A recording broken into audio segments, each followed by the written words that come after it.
Hello बच्चों, let's read this question. The question says हमें question के अंदर एक इपॉक्साइड दिया गया है 3 मेंबर्ड का और उसकी रिएक्शन हम करा रहे हैं H2O18 और H प्लस के साथ। तो हमें मिलता है ए इज, हमने पूछा गया है कि ए क्या हो सकता है। तो बच्चों जो हमें इपॉक्साइड दिया गया है, अगर हम इसका न्यूक्लियोफाइल से अटैक कराते हैं तो इसके अंदर रिंग ओपनिंग हो जाती है, क्योंकि 3 मेंबर्ड रिंग में यहाँ बहुत ज्यादा स्ट्रेन होता है। लेकिन ये जो रिंग ओपनिंग होती है डिपेंड करती है कि हम कौन सी मीडियम में इसकी रिएक्शन करा रहे हैं, क्या एसिडिक मीडियम में करा रहे हैं या फिर बेसिक मीडियम में करा रहे हैं। तो मैं इसको लिख सकता हूँ कि की कंसेप्ट होगा हमारा रिंग ओपनिंग।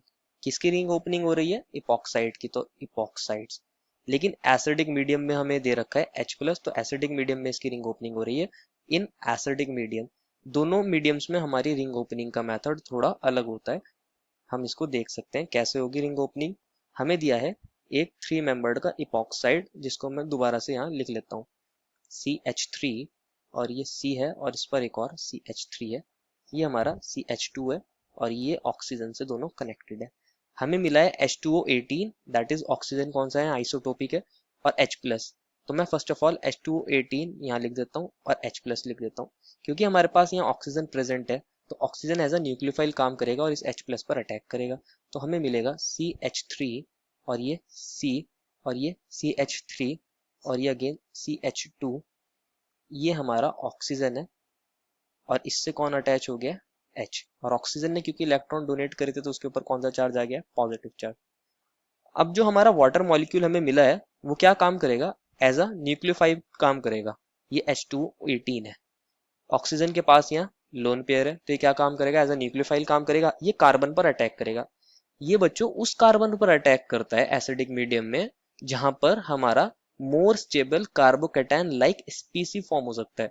मतलब कि ये हमारे दो कार्बन से, एक कार्बन ये रहा, एक कार्बन ये रहा।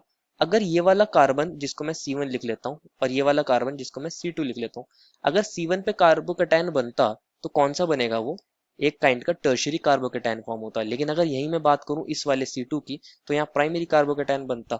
तो ये वहां पर अटैक करना पसंद करेगा जहां मोर कार्बोकेटायन लाइक स्पीसी फॉर्म हो सकती है, तो ये यहाँ पे अटैक करना पसंद करेगा।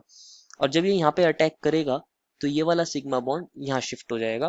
तो इसको मैं ऐसे दिखा सकता हूँ CH3 C और ये CH3 और ये हमारा CH2 और ये बन गया OH। और यहाँ हमारा ऑक्सीजन 18 वाला जुड़ा है, जिसको मैं ऐसे दिखा रहा हूँ H और ये H, और यहाँ 18 आइसोटोप है। क्योंकि अब यहाँ ऑक्सीजन जुड़ गया है तो इसके ऊपर आ जाएगा पॉजिटिव चार्ज। तो ये क्या करेगा? H प्लस को यहाँ से निकाल देगा, माइनस H प्लस। तो मैं इसको नेक्स्ट स्टेप पेज पर दिखा रहा हूँ। ये क्या हो जाएगा? CH3 अगेन CH3 और ये हमारा CH2OH, और यहाँ हमारा आ जाएगा OH। लेकिन ये H कौन सा O कौन सा वाला है? 18 वाला है। इसको हम अपने ऑप्शन में चेक कर लेते हैं। ये रहा ऑप्शन नंबर A। तो ए का स्ट्रक्चर हमें पता चल गया, ए कौन है? Is a. यही हमारा फाइनल स्ट्रक्चर है। तो हम लिख सकते हैं the final answer is option number A. I hope you understood it well and best of luck.